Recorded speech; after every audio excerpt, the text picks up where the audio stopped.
dedicated to Eastern and Southern Kentucky. This is WYMT Mountain News Weekend Edition. Good evening and thanks for joining us tonight. I'm Macy Marie. The London Corbin Airport hosted their annual airplane day today with activities going on all around the airport. Nothing about this day was, well, plain. WYMT's Laura McCourt hopped in a helicopter for a ride and she has the story. No matter the age, you feel like a bird almost. We'll make sure I like that one. I'm a kid all the time with airplanes. Airplanes and helicopters draw the interest of many. I mean, the view when you're flying is just phenomenal. I mean, there's nothing like it. Whether you have flown most of your life or only once, the feeling you get when you look down is breathtaking.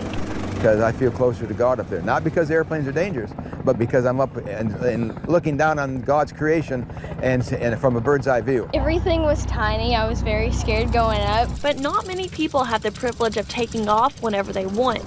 So the London Corbin Airport opens their gates.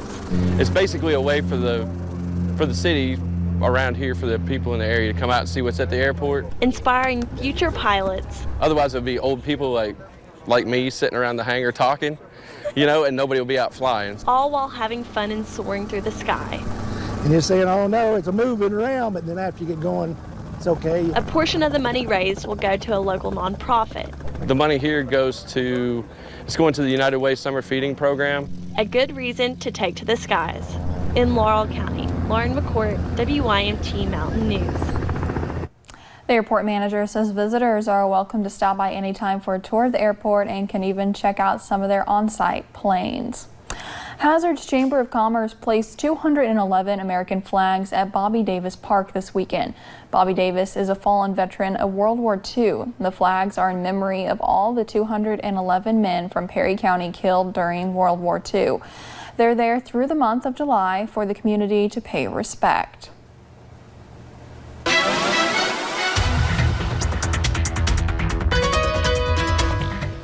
Forecast just like yesterday and the day before is hot and muggy this evening. A couple of showers around. Let's take a look at the satellite radar loop for the last few hours and you can see a few trying to fire. Nothing like yesterday on that respect. We had a very active evening in some places yesterday. We go over now to live pinpoint Doppler radar. A couple of pop-up showers and storms down near the Harlan-Letcher County border there and into parts of Wise County in southwest Virginia. It's the only game in town. They had a little bit of shower activity over near Wise earlier, but that's just cloudy skies over at UVA.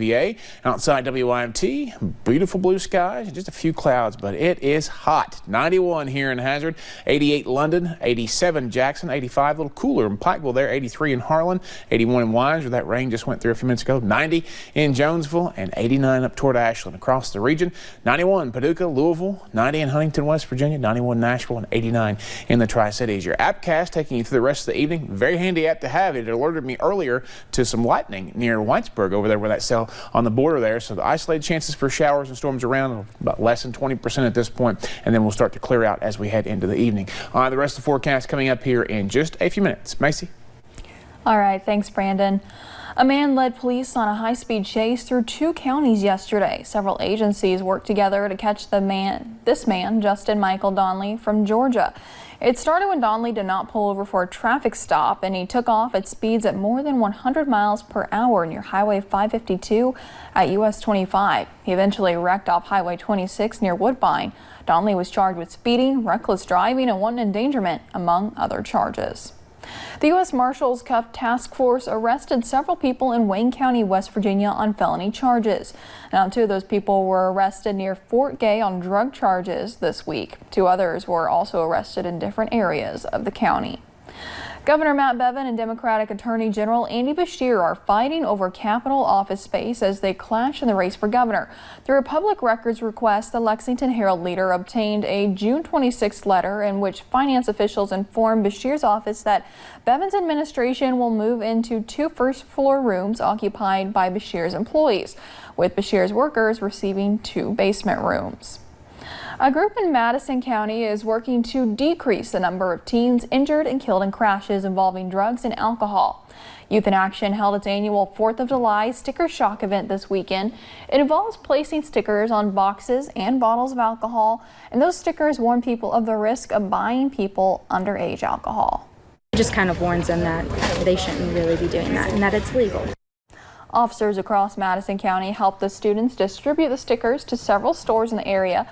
The event falls during AAA's 100 Deadliest Days of Summer, a period of time between Memorial and Labor Day weekend where more people die as a result of impaired driving crashes. An addiction recovery group from Winchester, Achieving Recovery Together, and Spark Ministries in Hazard hosted an event in downtown Hazard today.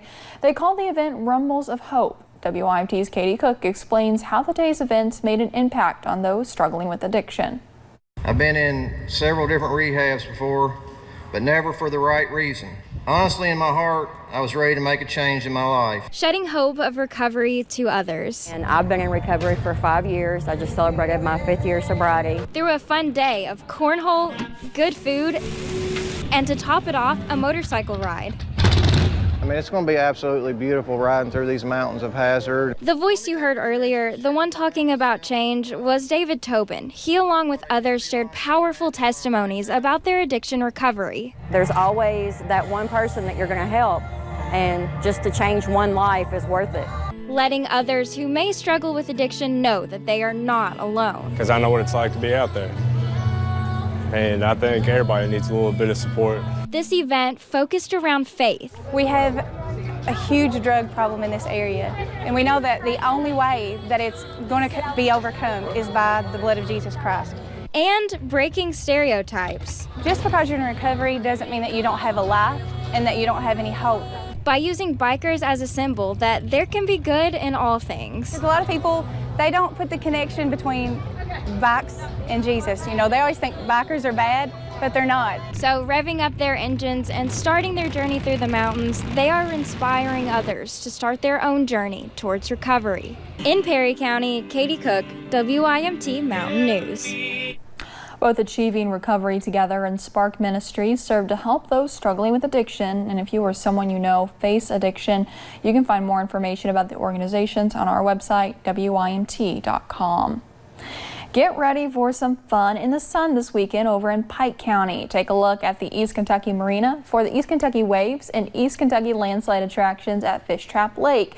They put some inflatables out on the lake and they're open today. The new attraction opened up at 10 o'clock this morning. The second Paddle Fest this year kicked off this morning in Prestonsburg. For 8 miles, you can paddle, kayak, or float down the Lavesa Fork River. It's usually held every 4th Saturday from May until September. Last weekend it was canceled due to the weather. Samantha West with Prestonsburg Tourism says this is the perfect activity for any experience level. So we have those super new that you can just experience water adventure and experience the outdoors and do something great with your family. Or we have several groups that use it as a conditioning day. Around 40 people came out this morning, and at the end of the course, a shuttle picks up people to bring them back to their vehicles, and a lunch followed after. Weeks after his emotional testimony before Congress, a 911 first responder died Saturday from complications of cancer linked to his time spent on Ground Zero. As Melissa Rainey reports, he spent his final weeks pushing lawmakers to help other first responders. Luis Alvarez, a 9/11 first responder who fought for benefits for other 9/11 first responders, died Saturday in hospice care. He was 53. We were there with one mission. Alvarez made headlines just a few weeks ago. He appeared before Congress alongside comedian Jon Stewart, delivering an impassioned plea to extend the September 11th Victim Compensation Fund. You all said you would never forget. Well, I'm here to make sure that you don't. Alvarez, a NYPD bomb squad detective, was among the first responders who went to the World Trade Center on September 11th. They spent weeks breathing in noxious air clouded with debris from the collapsed buildings.